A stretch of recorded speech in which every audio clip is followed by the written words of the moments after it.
Almost 20 years అంటే. So ఈ schools అన్ని మండల కేంద్రాల్లో కూడా ఈ స్కూల్స్ని కేజీబీవీ స్కూల్స్ గర్ల్ చైల్డ్ అంటే అమ్మాయిలకు ప్రతి ఒక్క అమ్మాయి చదువుకోవాలి, చదువుకు దూరంగా ఉండకూడదు. వాళ్ళ పేరెంట్స్ ఎక్కడెక్కడో బతుకుదెరువు కోసం వెళ్తున్న సమయంలో వాళ్ళు కూడా పిల్లలను తీసుకొని పోయి పిల్లలు స్కూల్ చిన్నప్పటి నుంచి కూడా స్కూల్కు దూరం అయిపోయినటువంటి పిల్లలందరికీ కూడా విద్యను అందించాలనేటువంటి ఉద్దేశంతో ఈ కస్తూర్బా గాంధీ బాలికా విద్యాలను ఆనాడు ప్రారంభించడం జరిగింది. సో ఈరోజు ఈ స్కూల్స్ ప్రారంభమైన తర్వాత గ్రామాల్లో ప్రతి ఒక్క అమ్మాయి కూడా స్కూల్లో మధ్యలో చదువు వదిలేసిపోయినటువంటి అమ్మాయిలు కూడా ఈ స్కూళ్ళలో విద్యను అందుకొని చాలా ఈరోజు ఒక్కొక్కరు ఈ స్కూళ్ళలో చదువుకున్నటువంటి వాళ్ళు వివిధ పొజిషన్లలో ఉన్నారు. ఇదేదో స్కూల్లో చదువుకున్నాం, ఇదేదో అక్కడ గ్రామంలో ఉన్న స్కూల్ అనేది కాకుండా ఇక్కడ బోధిస్తున్నటువంటి టీచర్సే కానీ, ఈ స్కూల్లో మేనేజ్ చేస్తున్నటువంటి ఆఫీసర్సే కానీ, ప్రభుత్వాలే కానీ, అంటే అమ్మాయిలకు మంచి విద్యను అందించాలి. అంటే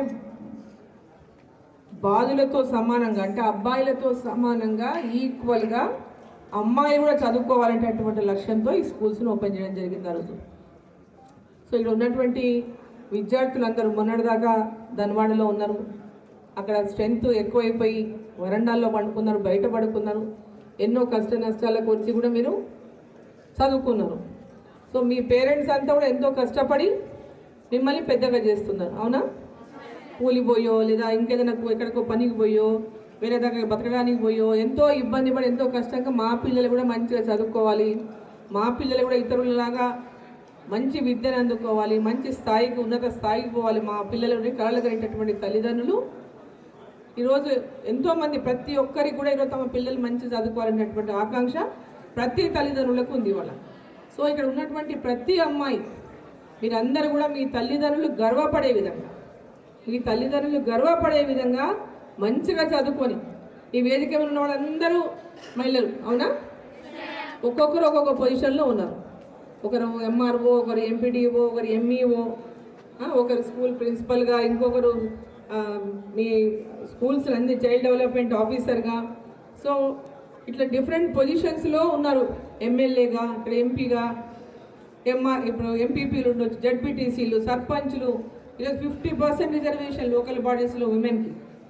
సో లాట్ ఆఫ్ పొలిటికల్గా కానీ ఇంకే రకంగా కానీ మీరు ఒక లక్ష్యాన్ని ఒక స్ఫూర్తితో ఇప్పటి నుంచే కనుక ఒక లక్ష్యాన్ని నిర్దేశించుకొని మేము పలానా వాళ్ళలాగా చదువుకోవాలి, పలానా వాళ్ళలాగా పెద్ద అయినాక ఇది కావాలి అని ఒక లక్ష్యంతో పోతే దాన్ని సక్సెస్ చేసుకోవడానికి కూడా మీరు అందరూ కష్టపడి ఆ లక్ష్యాన్ని చేరుకోవాలని చెప్పి మళ్ళీ ఈ సందర్భంగా ప్రతి ఒక్క అమ్మాయిని ఈ సందర్భంగా నేను కోరుతాను. అడ్డలో ఉన్న ప్రతి ఒక్కరు గర్వపడే విధంగా మీరు చదువుకొని ఉన్నత స్థానాల్లోకి వెళ్ళాలని చెప్పి మళ్ళీ అందరినీ కూడా ఆ భగవంతుడు ఆశీర్వదించాలని చెప్పి కోరుకుంటూ మరి ఈ శుభ సందర్భంలో మీ అందరికీ కూడా శుభాకాంక్షలు తెలియజేస్తూ మళ్ళీ తర్వాత వస్తారు, ఇటు పోయినప్పుడు వచ్చేటప్పుడు మళ్ళీ మీ స్కూల్ అందరు స్టూడెంట్స్ ఉన్నప్పుడు విజిట్ చేస్తారు.